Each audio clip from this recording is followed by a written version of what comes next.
Go ahead. So all the people took off their earrings and brought them to Aaron. He took what they handed him and made it into an idol. Notice that he made, too. He made. And made into an idol, cast in the shape of a calf, fashioning it with a tool. Then they said, "These are your gods, O Israel, who brought you up out of Egypt." When Aaron saw this, he built an altar in front of the calf and announced, "Tomorrow there will be a festival to the Lord." So the next day the people rose early and sacrificed burnt offerings and presented fellowship offerings. Afterward they sat down to eat and drink and got up to indulge in revelry. Then the Lord said to Moses, "Go down, because your people, whom you brought up out of Egypt, have become corrupt. They have been quick to turn away from what I have commanded them, and have made themselves an idol cast in the shape of a calf. They have bowed down to it and sacrificed to it, and have said, 'These are your gods, O Israel, who brought you up out of Egypt.' I have seen these people." Now notice this verse. He's going to read now. "I have seen these people," the Lord said to Moses, "and they are a stiff-necked people." Stiff-necked, contrary. He's not able to lead them left or right. "Now leave me alone so that my anger may burn against them, and that I may destroy them. Then I will make you into a great nation." And God just said, so to speak, "Get out of my way, Moses. I'm just going down there and wipe them out. Wipe them off the face of the mount." Now notice Moses' intercession here on behalf of these people. But Moses sought the favor of the Lord his God. "O Lord," he said, "why should your anger burn against your people, whom you brought up out of Egypt with great power and a mighty hand? Why should the Egyptians say, 'It was with evil intent that he brought them out to kill them in the mountains and to wipe them off the face of the earth'? Turn from your fierce anger, relent, and do not bring disaster on your people. Remember." What's this? We have the Abrahamic covenant again. "Remember your servants Abraham, Isaac, and Israel, to whom you swore by your own self. I will make your descendants as numerous as the stars in the sky, and I will give your descendants all this land I promised them, and it will be their inheritance forever." Then the Lord relented and did not bring his people the disaster he had threatened. Now, notice what changed his mind was the reminder of the Abrahamic covenant that he had made with Abraham, an everlasting covenant, because he is going to bring these people to the land of Israel, and it's going to be their home. Okay. Moses turned and went down the mountain with the 2 tablets of the testimony in his hands. They were inscribed on both sides, front and back. The tablets were the work of God. The writing was the writing of God engraved on the tablets. When Joseph heard the noise of the people shouting, he said to Moses, "There is a sound of war in the camp." Moses replied, "It is not the sound of victory, it is not the sound of defeat, it is the sound of singing that I hear." When Moses approached the camp and saw the calf and the dancing, his anger burned, and he threw the tablets out of his hands, breaking them to pieces. He was about ready for God to do what he was going to do a little earlier. How quickly he changed, yeah. And he took the calf they had made and burned it in the fire. And then he ground it to powder and scattered it on the water and made the Israelites drink it. He said to Aaron, "What did these people do to you that you led them into such great sin?" "Do not be angry, my lord," Aaron answered. "You know how prone these people are to evil." It wasn't me. They said to me, "Make us gods who will go before us. As for this fellow Moses who brought us up out of Egypt, we don't know what has happened to him." So I told him, "Whoever has any gold jewelry, take it off." Then they gave me the gold, and I threw it into the fire. Notice this. And out came this calf. Out came this calf. Chase walked right. This is their God. This calf walked right out of that fire. But back here we had, and he made a calf with a tool. But here the calf just walked right out of that fire. Had a life all its own, didn't it? Had a life all its own. Moses saw that the people were running wild and that Aaron had let them get out of control, and so become a laughingstock to their enemies. So he stood at the entrance to the camp and said, "Whoever's for the Lord, come to me." And all the Levites rallied to them. Then he said to them, "This is what the Lord, the God of Israel, says. Each man strap a sword to his side. Go back and forth through the camp from one end to the other, each killing his brother and friend and neighbor. The Levites did as Moses commanded, and that day about 3,000 of the people died. Then Moses said, "You have been set apart to the Lord today, for you were against your own sons and brothers, and he has blessed you this day." The next day Moses said to the people, "You have committed a great sin, but now I will go up to the Lord.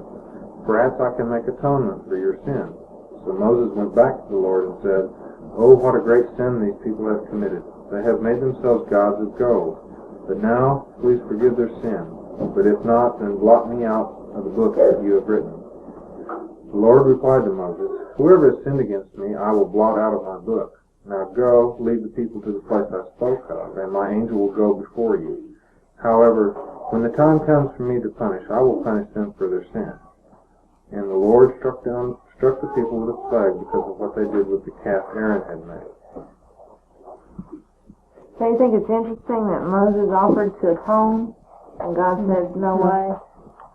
No way, we'll cut it." Well, the atonement will Your come life later. is not good enough. Yeah, Yeah. it'll take Jesus to do See, that. and Moses was the greatest of all the prophets, And still that apart from wasn't Jesus enough. Christ, and that wasn't enough. And he was the humblest man. God speaks of him as the humblest man that ever was. And he found favor in God's eyes, and God even shows himself. Now we're going to read Exodus 33, 17 through 23, where God shows himself to Moses. And the Lord said to Moses, "I will do the very thing you have asked, because I am pleased with you, and I know you by name." Then Moses said, "Now show me your glory." And the Lord said, "I will cause all my goodness to pass in front of you, and I will proclaim my name, the Lord, in your presence. I will have mercy on whom I will have mercy, and I will have compassion on whom I will have compassion. But," he said, "you cannot see my face, for no one may see me and live." Then the Lord said, "There is a place near me where you may stand on a rock. Then, when my glory passes by, I will put you in a cleft in the rock, and cover you with my hand until I have passed by. Then I will remove my hand, and you will see my back, but my face must not be seen." Remember now, we had the rock a while ago in 1 Corinthians 10:4, and now he hides Moses in the cleft of the rock, and so we know that this rock is in Jesus Christ. Jesus is He's surrounding hidden, and protecting. and he hid him in that rock at this time, which is just great. Now Moses built the tabernacle, Exodus 40, verse 34. Then the cloud covered the tent of meeting, and the glory of the Lord filled the tabernacle. Moses could not enter the tent of meeting, because a cloud had settled upon it, and the glory of the Lord filled the tabernacle. In all the travels of the Israelites, whenever the cloud lifted from above the tabernacle, they would set out. But if the cloud did not lift, they did not set out until the day it lifted. So the cloud of the Lord was over the tabernacle by day, and fire was in the cloud by night, in the sight of all the house of Israel during all their travels. And we just have an interesting verse that you can jot down. I'm just going to quote it in Leviticus 17:11. We are told that the life of the flesh is in the blood. So it is the blood of one who keeps their life going. Okay, let's turn to Leviticus 26:11 through 29. And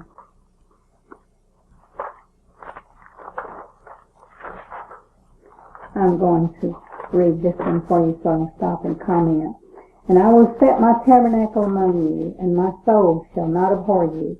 And I will walk among you, and will be your God, and you shall be my people. I am the Lord your God, which brought you forth out of the land of Egypt, that you should not be their bondmen. And I have broken the bands of your yoke, and made you go upright. But if you will not hearken unto me, and will not do all these commandments," and remember there were 613, "and if you shall despise my statutes," and the word statutes here means my word, my command, my exhortation, "or if your soul abhor my judgments, so that you will not do all my commandments, but that you break my covenant, I also will do this unto you. I will even appoint over you terror, consumption, and the burning plague, and shall consume the eyes, and cause sorrow of heart. And ye shall sow your seed in vain, for your enemies shall eat it. And I will set my face against you, and ye shall be slain before your enemies. They that hate you shall reign over you, and ye shall flee when none pursue you. You see, this has been their life. Persecution. This is where they are now. They and the scripture even says in one place that they will flee from their shadow. And if ye will not yet for all this hearken unto me, then I will punish you 7 times more for your sins. Now, this is going to be 5 degrees of discipline here. 5 dispensations of discipline.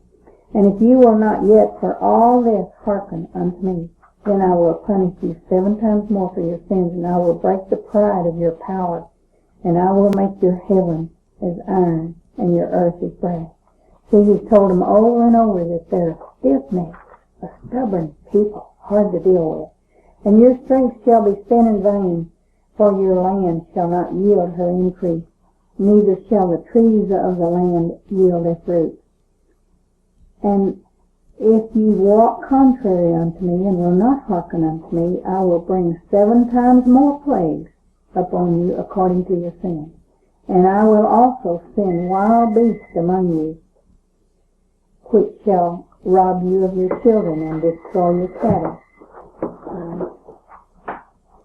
Destroy your cattle and make you few in number, and your highways shall be desolate. Now this is the 4th cycle of discipline. You'll need to write this down because it doesn't say it in the Bible. And if you will not be reformed by me, by these things, but will walk contrary unto me, then I will also walk contrary unto you, and will punish you 7 times for your sins. And I will bring a sword upon you, and shall avenge the quarrel of my covenant.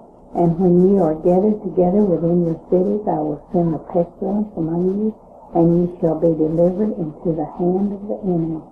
And just think of Germany. And when I have broken the staff of your bread, 10 women shall bake your bread in one oven, and they shall deliver your bread again by weight, and ye shall eat and not be satisfied. Now this reminds us of the tribulation period when you'll have to work all day for a loaf of bread. Just to get bread. And if you will not for all this hearken unto me, but walk contrary to me, now this will be the 5th cycle of discipline, then I will walk contrary unto you, also in fury, and even I will chasten you 7 times for your sins. And ye shall eat flesh of your sons and flesh of your daughters, and I will destroy your high places, and cut down your images, and cast your carcasses upon the carcasses of your idols. Now the reason for all this discipline is because of idolatry. And my soul shall abhor you, and I will make your cities waste, and bring your sanctuaries unto desolation. And I will not smell the savor of your sweet odor. And I will bring the land into desolation, and your enemies which dwell within shall be astonished at it. And I will scatter you among the heathen, and will draw out a sword after you, and your land shall be desolate, and your cities waste. You know, the land of Israel was desolate for so long. Then shall the land enjoy her Sabbath. Now, in all these 613 laws that God gave to Israel, there was a Sabbath law. They were to let the land lay out the 50th year. And if they had credit from any of their kinfolks they were holding their land for, they were to give them back their land. And they just stopped doing that. They stopped letting the land rest. And so this is why God is bringing this accusation against them. You have refused to obey my commands, and the land hasn't had its rest. So then shall the land enjoy her Sabbaths as long as it lies desolate, and ye be in your enemy's land. Even then shall the land rest and enjoy her Sabbath. Okay, then skip over to verse 40. 42 through 45. Then will I remember my covenant with Jacob. See, he's disciplined them and scattered them, and they've been punished, and now he's going to remember his covenant again. Then will I remember my covenant with Jacob, and also my covenant with Isaac, and also my covenant with Abraham will I remember, and I will remember the land. The land also shall be left of them, and shall enjoy her Sabbaths while she lies desolate without them, and they shall accept the punishment of their iniquity, because they despised my judgment, and because their souls abhorred my statutes. And yet for all that, when they be in the land of their enemies, I will not cast them away. Now remember that, I will not cast them away. That hinges on the Abrahamic covenant. Neither will I abhor them, or destroy them utterly, and to break my covenant with them, for I am the Lord their God. But I will, for their sake, remember the covenant of their ancestors, whom I brought forth out of the land of Egypt, in the sight of the heathen, that I might be their God. I am the Lord. These are the statutes and judgments and laws which the Lord made between him and the children of Israel in Mount Sinai by the hand of Moses. So is that what you're calling the Palestinian covenant? No. Okay. And it may be connected with the Palestinian covenant, but the Palestinian covenant is fixing to come up pretty quick here. Okay. Okay, in Numbers 11:5, we're going to have them complaining again. You can read that one, please. Numbers? Numbers. It's just the next book. 5. Now here they are complaining, wishing they were back in Egypt. See, all they've seen, God has given them all these miracles to show them that He is God. Empirical evidence. He's interacted in history in a miraculous way. This isn't the 40 years, is it? No, we haven't got to that yet. Okay. This is 40 years. We remember the fish we ate in Egypt at no cost. Also the cucumbers, melons, leeks, onions, and garlic. But now we have lost our appetite. We never see anything but this manna. Now, I just wanted to show you their complaints. Now we move to Numbers 13, 17 through 24, Lee. We're going to come to the border of the promised land, and then we're going to have to turn back and circle for 40 years because they do not trust the Lord. Now we are so prone to be like them because we fret over our food and clothes and housing, and Christ told us in Matthew, He said, not a sparrow falls to the ground that I don't know about, and the lily of the field in all its glory. How beautiful. And yet Solomon didn't have anything that pretty. As the lily of the field that God made, and He said, how much more would I clothe you? How much more? So they come to the border of the promised land now, and they just, I believe, like about 11 miles, historically, this is not scriptural, going into the promised land.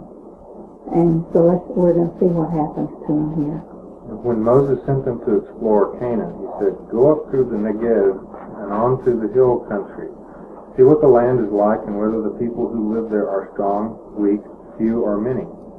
What kind of land do they live in? Is it good or bad? What kind of towns do they live in? Are they unwalled or fortified? How is the soil? Is it fertile or poor?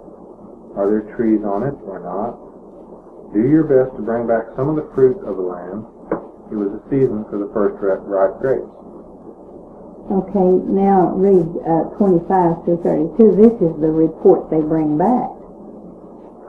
At the end of 40 days, they returned from exploring the land. They came back to Moses and Aaron and the whole Israelite community at Kadesh in the desert of Paran. There they reported to them and to the whole assembly and showed them the fruit of the land. They gave Moses this account. We went into the land which you sent us, and it does flow with milk and honey. Here is its fruit, but the people who live there are powerful, and the cities are fortified and very large. We even saw descendants of Anak there. The Amalekites lived there in the Negev. The Hittites... And remember, God promised them the land of the Amalekites. Remember? In their covenant? And here they come up to this, and they said, the Amalekites are there. We can't have this land. And the Hittites, the Jebusites, the Hittites, that's another one. And the Canaanites lived there near the sea and along the Jordan. Then Caleb silenced the people before Moses and said, we should go up and take possession of the land, for we can certainly do it. And this Caleb is going to be God's man to lead the people in. Go ahead. But the men who had gone up with him said, we can't attack these people. They're stronger than we are. And they spread among the Israelites a bad report about the land they had explored. They said, the land we explored devours those living in it. All the people we saw there are of great size. We saw the Nephilim there, the descendants of Anak come from the Nephilim. We seemed like grasshoppers in our own eyes, and we looked the same to them. Now see, they seem like grasshoppers in their own eyes because they were looking to themselves. We cannot trust ourselves to overcome that great country. And God had said, I will fight your battle, and they had seen his handiwork at the Red Sea. They saw the water stand up on each side, and they walked through, and then they saw the water come back down and drown the Egyptians. And they said, well, he's not big enough to do this. And then they saw the rock when they had no water, and Moses spoke to the rock, and out came water. And he had fed them with manna, and carried them on eagle's wings, as he described it. And here they said, oh, we cannot trust ourselves to do this. Their confidence was in the wrong party. They were trusting in themselves. Now, I'm going to read this chapter so I can comment as I go along. And it's Numbers 14, 1 through 38. And we're going to find that Moses is going to intercede for these people again. And all the congregation lifted up their voice and cried, and the people wept that night. And all the children of Israel murmured against Moses and against Aaron. And the whole congregation said unto him, would God that we had died in the land of Egypt, or would God we had died in the wilderness. Now remember, they were missing the leeks and onions and garlic of Egypt, and they were always looking back to Egypt because of their unbelief, instead of looking to God and to this land that he promised them, flowing with milk and honey and every good thing. They could have had every good thing, and yet because of unbelief they're murmuring again. And wherefore hath the Lord brought us up into this land to fall by the sword, that our wives and our children should be a prey? Were it not better for us to return to Egypt over and over, back to Egypt, back to Egypt? And they said one to another, let us make a captain, and let us return to Egypt. They're just going to absolutely rebel and go back anyway. Then Moses and Aaron fell on their faces before all the assembly of the congregation of the children of Israel, and Joshua the son of Nun, and Caleb and the son of Jephunneh, which were of them that searched the land, rent their clothes. And they spake unto the company of the children of the Israel, saying, the land which we passed through to search it is an exceeding good land. And it's everything that God had told them that it would be. If the Lord delight in us, then he will bring us into the land, and give it to us, a land which floweth with milk and honey. Only rebel not against the Lord, neither fear ye the people of the land, for they are bread for us. Their defense is departed from them. They have no defense. God has given us the land, so why should we fear? And the Lord is with us. Fear not. And see, they are exhorted to fear not. But all the congregation bade stone him with stones, and the glory of the Lord appeared in the tabernacle of the congregation before all the children of Israel. And the Lord said unto Moses, how long will this people provoke me? And how long will it be ere they believe me for all the signs which I have showed among them? Now the signs that he showed them was empirical evidence that he is God. And he said, how long are you going to continue in your unbelief and not trust me? Remember when we had our first lesson, what we pointed out would be all our life learning to trust the Lord. This is what he wants in his children. Trust me. Believe me. Count on me. I'm here. How long will this people provoke me, and how long will it be ere they believe me for all the signs which I have showed among them? I will smite them with the pestilence and disinherit them, and will make of thee a greater nation and mightier than they. And Moses said unto the Lord, then the Egyptians shall hear it, for thou broughtest up this people in thy might from among them. And they will tell it to the inhabitants of this land, for they have heard that thou, Lord, art among the people, but thou, Lord, art seen face to face, and that thy cloud standeth over them, and that thou goest before them by day time in a pillar of cloud and in a pillar of fire by night. Now if thou shalt kill all this people as the one man, then the nations which have heard the fame of thee will speak, saying, because the Lord was not able to bring this people into the land which he sware unto them, therefore he hath slain them in the wilderness. And now I beseech thee, let the power of my Lord be great, according as thou hast spoken, saying, the Lord is long-suffering and great mercy, forgiving iniquity and transgressions, and by no means clearing the guilty, visiting the iniquity of the fathers upon the children, upon the third and fourth generation. Pardon, I beseech thee, the iniquity of this people, according unto the greatness of thy mercy, and as thou hast forgiven this people from Egypt, even until now. And the Lord said, I have pardoned according to thy word, but as truly as I live, all the earth shall be filled with the glory of the Lord.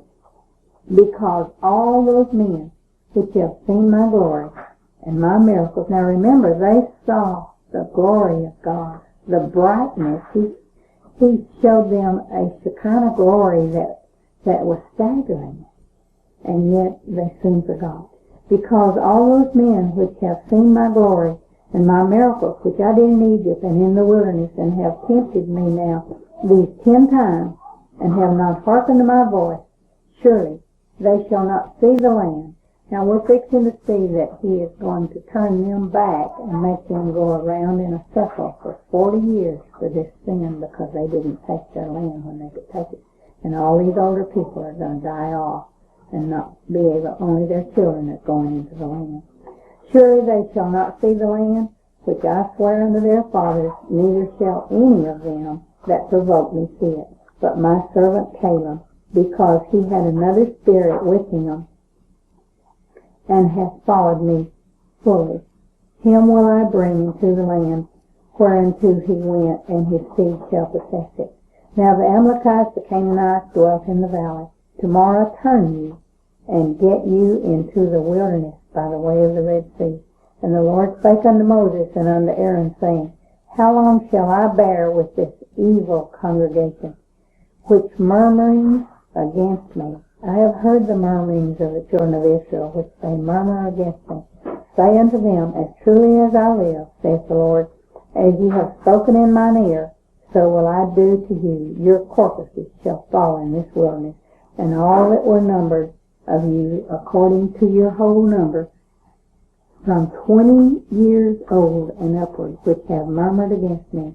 Doubtless ye shall not come into the land concerning which I swear to make you dwell therein, save Caleb the son of Jephunneh and Joshua the son of Nun. But your little ones, which ye said would perish, they feared for their little ones to go into the land. But God's saying, these very little ones that you're afraid of being destroyed are going into this land, which he said should be a prey. Them will I bring in, and they shall know the land which you have despised. But as for you, your carcasses, they shall fall in the wilderness, and your children shall wander in the wilderness 40 years. and bear your whoredom until your carcasses be wasted in the wilderness. After the number of days in which ye search the land, even 40 days, each day for a year shall be ye bear your iniquity, even 40 years. And ye shall know my breach of promise. I, the Lord, have said, I will surely do it unto all this evil congregation that are gathered together against me. And in this wilderness they shall be consumed, and they shall die.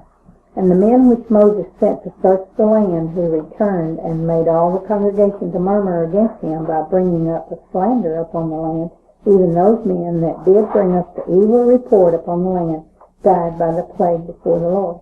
But Joshua the son of Nun and Caleb the son of Jephunneh, which were of the men that went to search the land, lived still. So we just find that it was Moses interceded for them, and because of their unbelief, they went back into the wilderness. And we'll find later that even though they had disobeyed to this extent, that God still provides for them. So now we've turned and we're going back into the wilderness. So Lee, read Numbers 20, verse 3 through 12.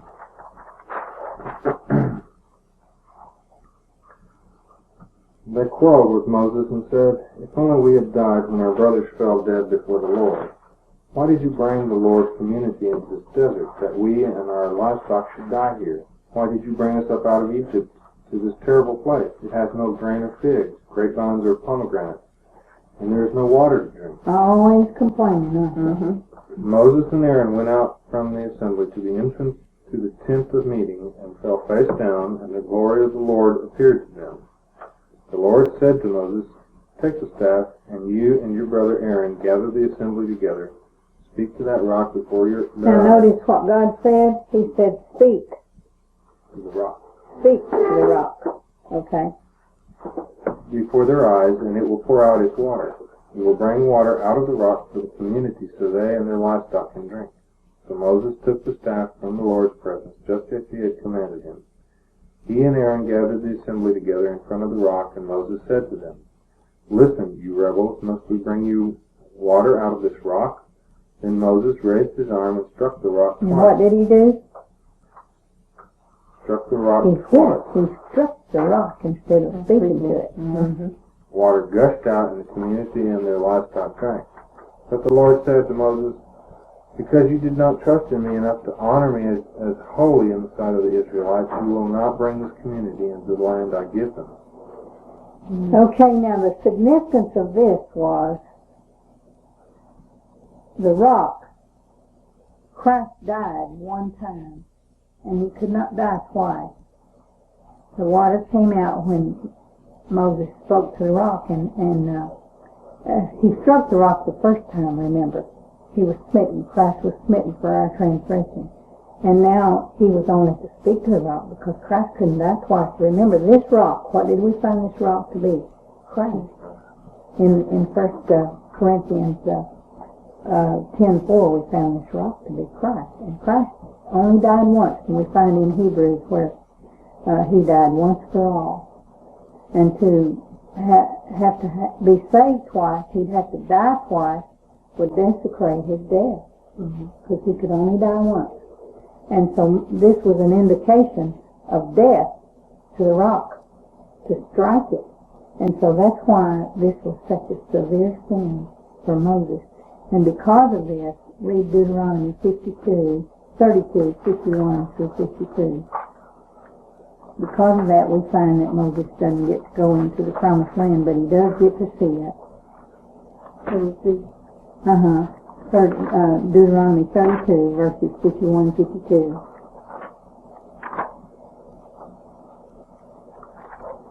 This is because both of you broke faith with me in the presence of the Israelites at the waters of Meribah Kadesh in the desert of Zin, and because you did not uphold my holiness among the Israelites. Therefore you will see the land only from a distance. You will not enter the land I am giving to the people of Israel. Okay, now, read 21:5 through 9, Lee. We find again that the people are murmuring and complaining. Seems to be the story of their life. They spoke against God and against Moses and said, "Why have you brought us up here out of Egypt to die in the desert?" How often did they say this to Moses? Why did you bring us out here to die? There is no bread. There is no water. Numbers. We detest this miserable Deuteronomy food. was where we went for just one verse. Go ahead. Numbers 21:5. Then the Lord sent venomous snakes among them. They bit the people, and many Israelites died. The people came to Moses and said, "We sinned when we spoke against the Lord and against you.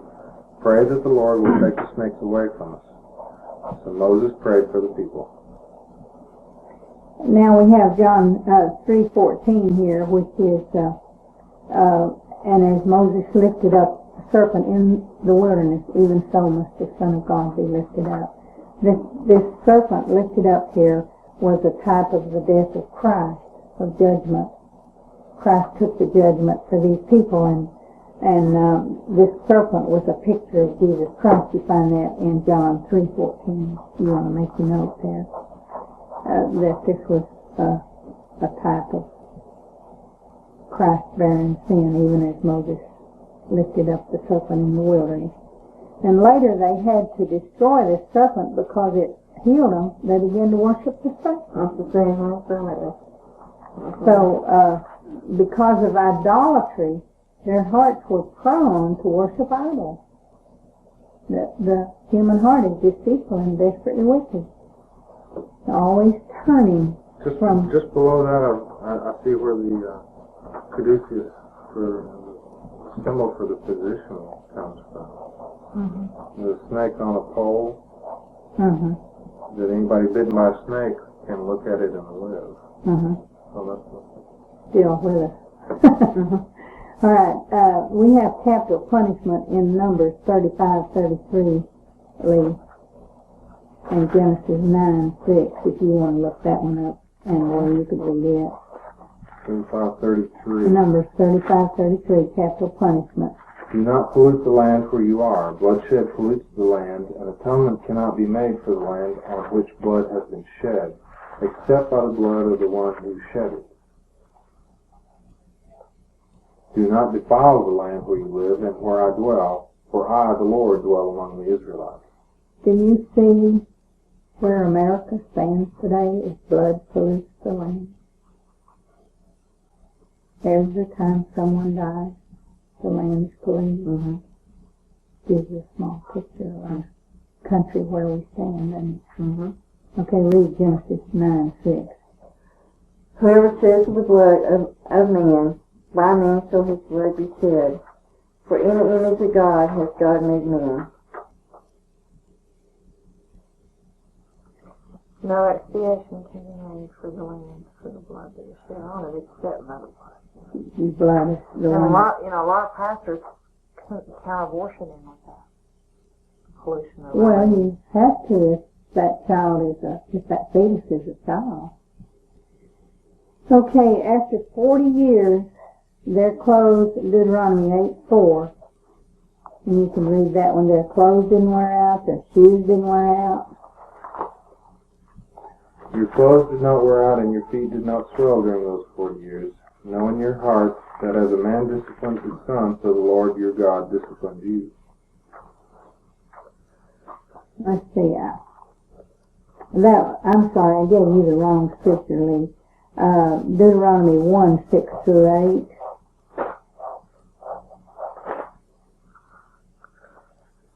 The Lord your God, the Lord our God, said to us at Horeb, "You have stayed long enough at this mountain. Break camp and advance into the hill country of the Amorites. Go to all the neighboring peoples in the Arabah, in the mountains, in the western foothills, in the Negev, and along the coast, to the land of the Canaanites, and to Lebanon, as far as the great river, the Euphrates. See, I have given you this land. Go in and take possession of the land that the Lord swore he would give to your fathers, to Abraham, Isaac, and Jacob, and to their descendants after them." And see, he wanted them to go over into the land, but they still don't go into the land. And in verse 40 it says, "But as for you, turn and take your journey into the wilderness by way of the Red Sea." Because they refused to carry out God's command. Okay, Deuteronomy 4, 9 and 10. Will you read that one? And also Deuteronomy 6, 7. And Deuteronomy 11, 19 for your notes. "Only be careful and watch yourselves closely, so that you do not forget the things your eyes have seen, or let them slip from your heart as long as you live. Teach them to your children and to the children after them. Remember the day you stood before the Lord your God at Horeb, when he said to me, 'Assemble the people before me to hear my words, so that they may learn to revere me as long as they live in the land, and may teach them to their children.'" Okay, now I'm going to read Deuteronomy 4, 19 and 20, and this is a command to the people about their worship. And he said, "Unless thou lift up thine eyes unto heaven, when thou seest the sun, and the moon, and the stars, even all the host of heaven, shouldst be driven to worship them, and serve them, which the Lord thy God hath divided unto all nations under the whole heaven. But the Lord hath taken you, and brought you forth out of the iron furnace, even out of Egypt, to be unto him a people of inheritance, as ye are this day." So God commanded, even from the first, not to worship the sun and the moon and the stars, not to have any other gods but him. And this is what we have today now. We have the New Age, which teaches that the earth is your God, and the flowers are your God. So this is idolatry. New Age teaching is nothing but idolatry, and we can have no part in it. In Deuteronomy 8:3, he accuses them of not having known him, even all the time he was bringing them to this place. It says in Deuteronomy 8:3, "And he humbled thee, and suffered thee to hunger, and fed thee with manna, which thou knewest not, neither did thy fathers know, that he might make thee know that man doth not live by bread alone, but by every word that proceedeth out of the mouth of the Lord." And he tells them here that their raiment, in verse 4, waxed not old, and neither did their foot swell, those 40 years that they were in the wilderness. And Philippians 4:6 tells us that my God will supply your every need according to his riches in Christ Jesus. And he did this for them at this time. He supplied everything they needed, even in their disobedience. Even while they were chiding and complaining and wishing they were in Egypt, and accusing him of bringing them out here to kill them. And yet, he did this to teach them and to show them his love. Let's see what we have now. In Deuteronomy 10:14, "The heavens and the earth are the Lord's." Read that one, Lee.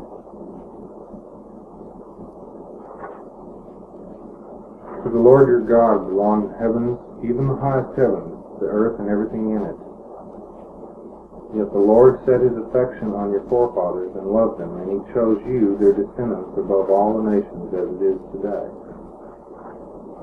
Now he tells them that the land in Deuteronomy 11, verse 10 and 12, he says, "For the land whither thou goest in to possess it is not as the land of Egypt from whence you came out, where thou sowest thy seed, and waterest it with thy foot, as a garden of herbs.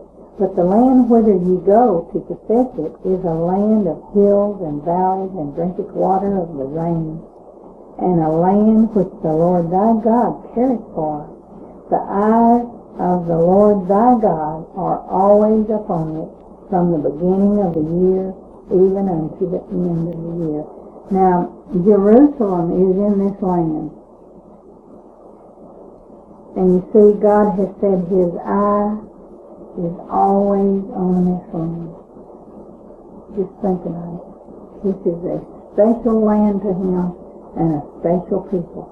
And they will have this land when the time comes. They will have this land.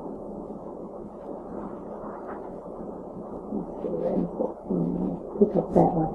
Then I will give you the rain of your land in his due season, the first rain, the latter rain, that thou mayest gather in thy corn, and thy wine, and thine oil.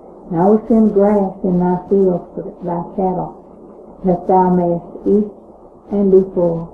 Take heed to yourselves, that your heart be not deceived, and you turn aside and serve other gods and worship them.